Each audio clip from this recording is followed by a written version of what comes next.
පුතා මොකද පුතා ඔයා තවත් කරන්නේ? ඉස්කෝලේ යන්නේ නැද්ද ඔයාද? තාමත් ඔය ෆෝන් එකේ එල්ලිලා. මොකද්ද පුතා මේක?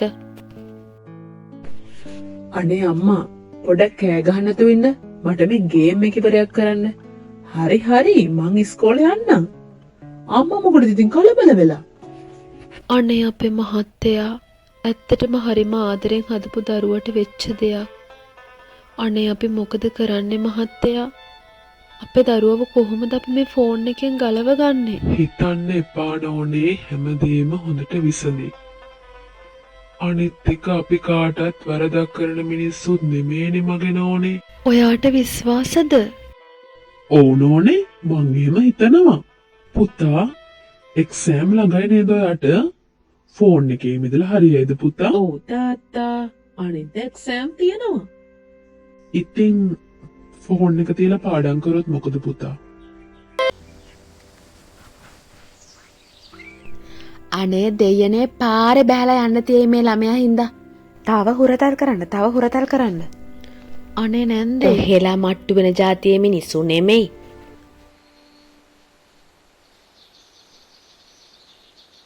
මේ කවිඳු ඔය ළමයා හිතන් ඉන්නේ ඔය ළමයා කොහේ ඉන්නවා කියලාද? මේක ගෙදර කියලාද? මේ ක්ලාස් එකේ ෆෝන් පාවිච්චි කිරීම සම්පූර්ණයෙන් තහනම්. සෝරි සර්, ෆෝන් එක මම තියන්නම්.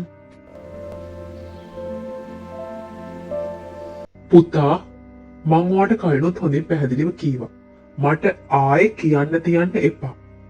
අදත් ඔයාලගේ පන්ති පරිසරය කතා කරා. ඔය ටිකට සර් ඒකත් කිව්වද? පුතේ ඇයි පුතේ ඔයා කියන දේ අහන්නේ නැත්තේ? අම්මයි තාත්තයි ඔයාට කොච්චර ආදරේද? කවද්ද ඔයා ඔය සෙල්ලම නතර කරන්නේ? ඔයාලා මට ආදරේ නම් මම ආස දේ මට කරන්න දෙන්න. ප්ලීස්.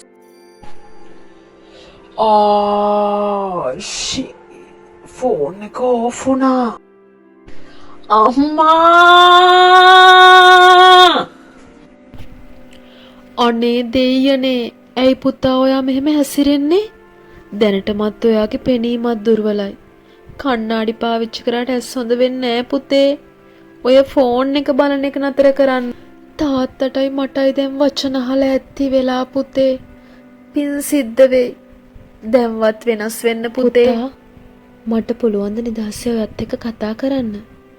ඔයාට පුළුවන් ද ඔයාගේ අම්මා කියන දේ අහන්න?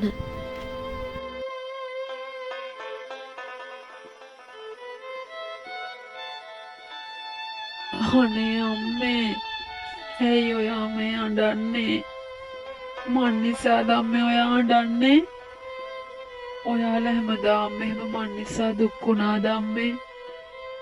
මං ආයේ ඔයාලා කියන දේ අහගෙන ඉන්නම් අම්මේ. මට සමා වෙන්න අම්මේ.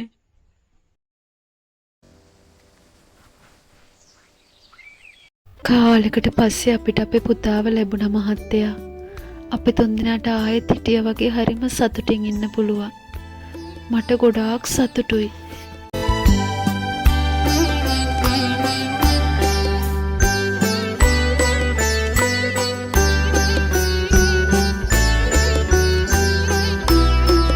පුතේ නුඹ සඳක්සේ රැයෙත් මල් පූදින්න පිපි මලට දොස් තියා එපා සැඟවී යන්න.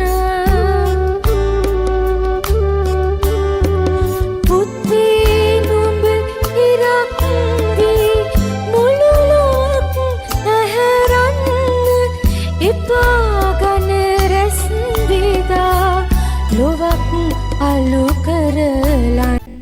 අද සමාජයේ බොහෝමයක් කුඩා දරුවන් මෙම දුරකථන භාවිතයට තදින්ම ඇබ්බැහි වී ඇති හේයින් ප්‍රායෝගික අධ්‍යාපනය විනෝදකාමී ළමා පරිසරයේ පමණක් නොව තම ආදරණීයන් හමුවේ තම මානසික නිරෝගීතාවයද වර්ධනය කර ගැනීමට පවා නොපුළුවනි. එබැවින් තම දරුවන් හැකිතාක් දුරකථන භාවිතයෙන් දුරස් තැබීමටද තම දරුවන්ගේ ආදරයේ සෙනෙහස උපරිමයෙන් දැනවීමටද වග බලා ගන්න. සයුරට යන්න